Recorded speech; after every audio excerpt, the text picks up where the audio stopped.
Haleluya, puji Tuhan. Salam sejahtera bagi kita semua, Bapak Ibu Saudara sekalian yang diberkati oleh Tuhan, yang dikasihi oleh Tuhan kita Yesus Kristus. Kembali kita bertemu dalam Renungan 79.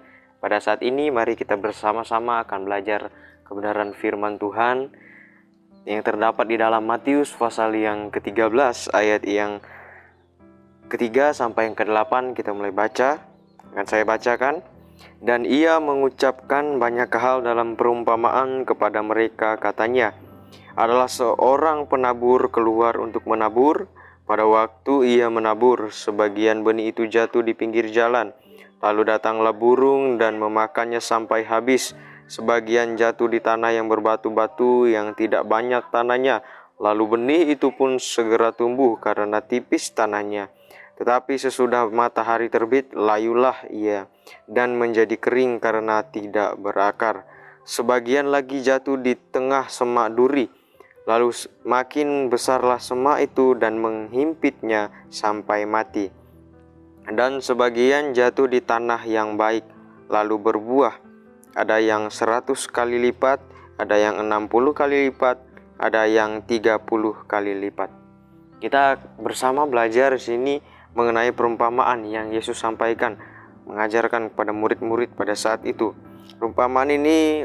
Perumpamaan adalah satu susunan kata yang indah dan ringkas, serta memiliki maksud yang tersirat di dalam perumpamaan tersebut. Perumpamaan ini merupakan perumpamaan yang mungkin kita baca dengan sederhana, di mana sebuah benih itu jatuh di tanah yang berbeda, maka memiliki hasil yang berbeda juga. Namun di dalamnya, dalam perumpamaan ini memiliki arti yang sangat bermakna bagi kita sebagai anak-anak Tuhan.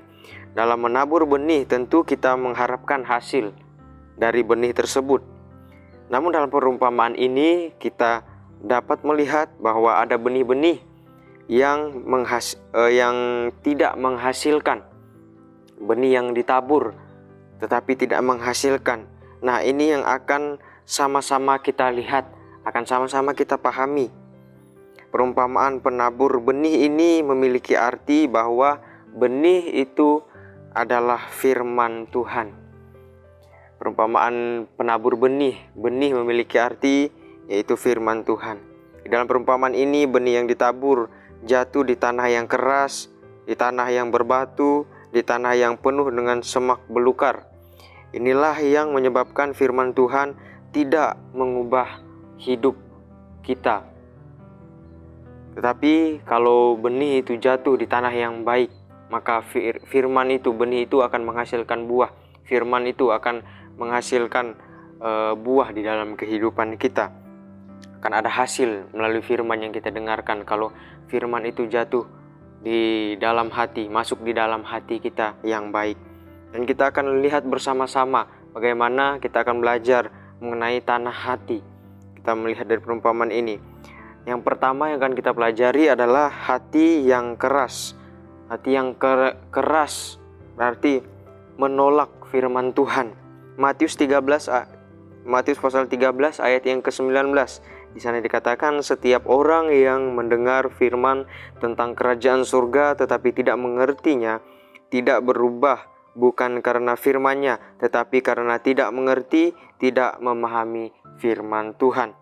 Ketika firman disampaikan di dalam ibadah, firman itu tidak masuk ketika hamba Tuhan menyampaikan firman Tuhan. Firman itu tidak masuk di dalam diri orang yang mendengarkan firman Tuhan. Seringkali kita berpikir bahwa firman ini mungkin kita merasa firman itu yang disampaikan cocok bagi orang yang ada di sekitar kita, mungkin bagi saudara kita mungkin, atau bagi sahabat kita, atau bagi orang-orang yang kita kenal, yang kita rasa firman ini lebih cocok untuk menegur orang lain. Tapi tidak, sebenarnya firman Tuhan itu menegur semua kita yang mendengarkannya.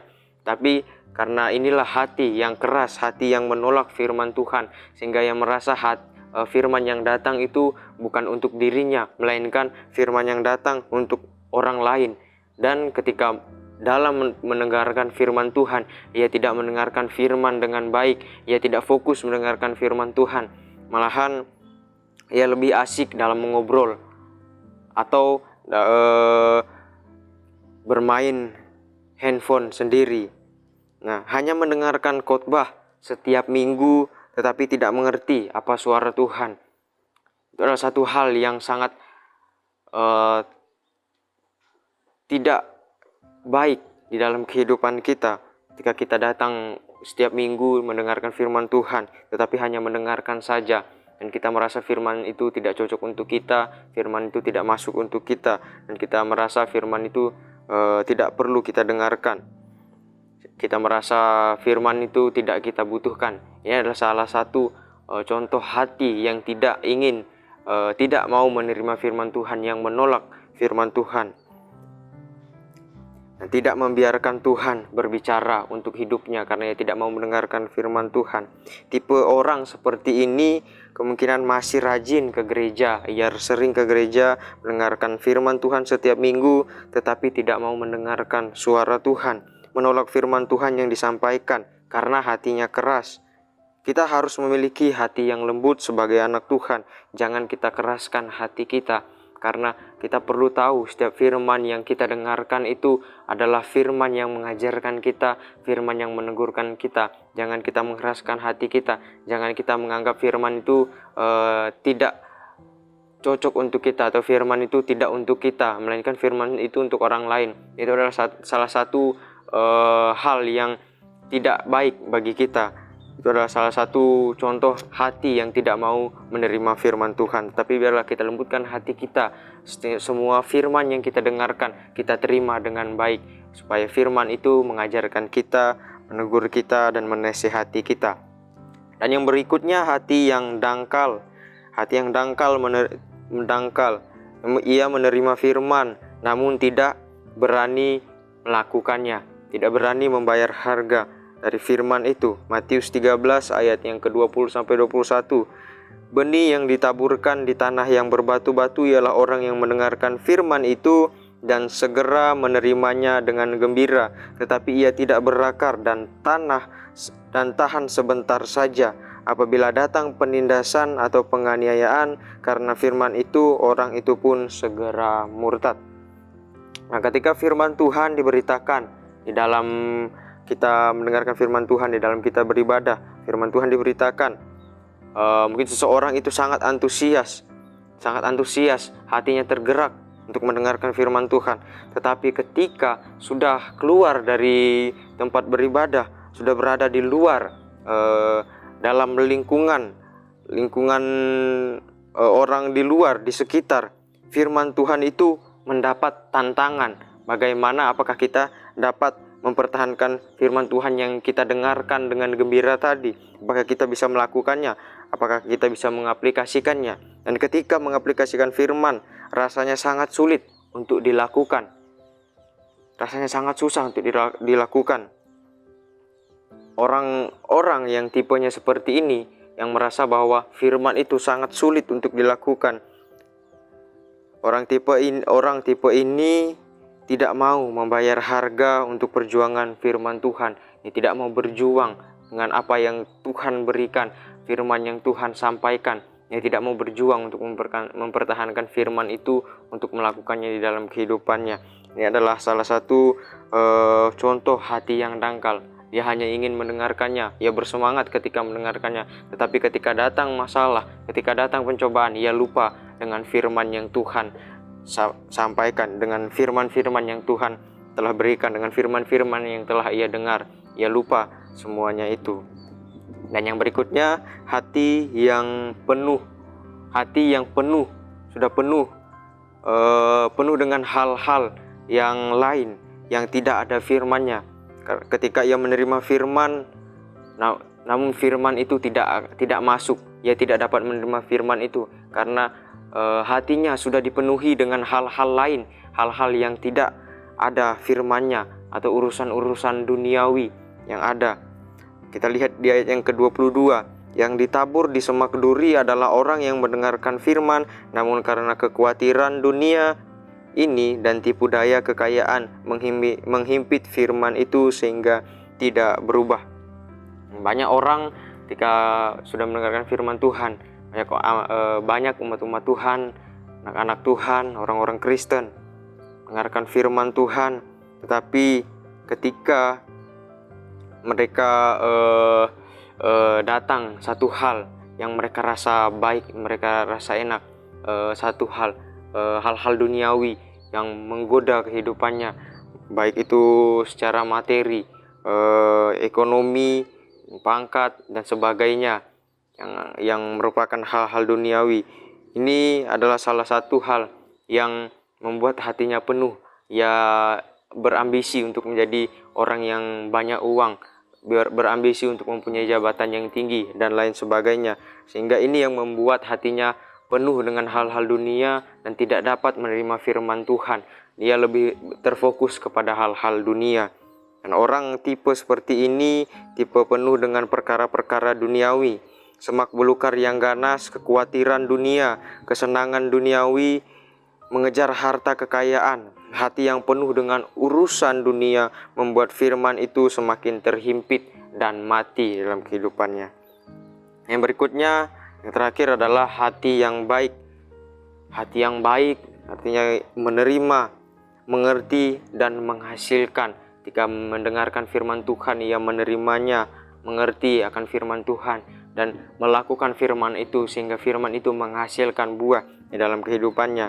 Ayat yang ke-23 dikatakan, yang ditaburkan di tanah yang baik ialah orang yang mendengarkan firman itu dan mengerti, dan karena itu ia berbuah. Ada yang 100 kali lipat, ada yang 60 kali lipat, ada yang 30 kali lipat. Orang yang memiliki hati yang baik, ia akan dapat melakukan firman itu dan mempunyai hasil dalam menerima firman. Ia melakukan setiap firman karena ia melakukan firman itu. Karena itu kita harus selidiki hati kita. Kita harus lihat hati kita, apakah hati kita sungguh-sungguh menerima firman Tuhan, memiliki hati yang lembut dalam menerima firman Tuhan. Biarlah hidup kita menjadi hidup yang benar-benar mau menerima firman Tuhan dengan hati yang baik. Biarlah benih yang ditaruh, firman yang ditaruh di dalam hati kita dapat kita lakukan, dapat kita kerjakan dan menghasilkan buah, sehingga kita menerima hasilnya ketika Tuhan datang, Tuhan melihat kita bahwa kita layak untuk menerima bagian daripada kerajaannya. Puji Tuhan, demikian dan firman Tuhan yang dapat kita dengarkan. Biarlah firman ini dapat memberkati kehidupan kita semuanya. Terima kasih Bapak Ibu Saudara sekalian yang sudah mendengarkan Renungan 79. Kiranya dapat menjadi berkat bagi kita semua. Dan Bapak Ibu Saudara yang ingin didoakan untuk pokok-pokok tertentu atau menceritakan mujizat, kesaksian, kesembuhan, pemulihan, masalah keluarga dan lain sebagainya, dapat disalurkan melalui chat WhatsApp di nomor 081327420088. Mari kita berdoa untuk firman Tuhan. Terima kasih Tuhan, terima kasih Yesus, Kau baik dalam kehidupan kami, sudah mendengarkan firman-Mu. Biarlah firman-Mu mengajarkan kami Tuhan, biarlah kami mau memiliki tanah hati yang baik Tuhan, supaya firman-Mu itu yang kami dengarkan dapat kami mengerti, dapat kami lakukan dan menghasilkan buah di dalam kehidupan kami Tuhan, sehingga berkat-berkat-Mu melimpah dalam kehidupan kami dan kami dapat menerima bagian yang telah Engkau sediakan dalam kehidupan kami adalah sebagai hasil yang kami kerjakan karena kami setia dalam melakukan firman Tuhan, dalam mendengarkan firman Tuhan. Berdoa Tuhan bagi pemulihan sakit, kemoterapi, terapi stroke, biarlah Tuhan menyembuhkan, Tuhan memulihkan penyakit Tuhan. Berdoa juga bagi kerinduan memperoleh pekerjaan, biarlah setiap umat-umat Tuhan yang merindu untuk bekerja, Tuhan memberikan jalan keluar untuk menerima pekerjaan Tuhan, dan penyelesaian masalah Tuhan baik dalam usaha, pemulihan keluarga, biarlah Engkau yang menolong supaya mereka dapat menyelesaikan masalah dengan baik Tuhan, yang adanya Engkau yang membantu mereka Tuhan. Terima kasih Tuhan. Ya Tuhan, tolonglah kami saling mengasihi sama seperti Engkau telah mengasihi kami, sehingga orang akan tahu kami adalah murid-Mu. Terima kasih Tuhan, terpujilah nama-Mu. Kau sungguh baik dalam kehidupan kami, di dalam nama Tuhan Yesus Kristus. Haleluya. Amin.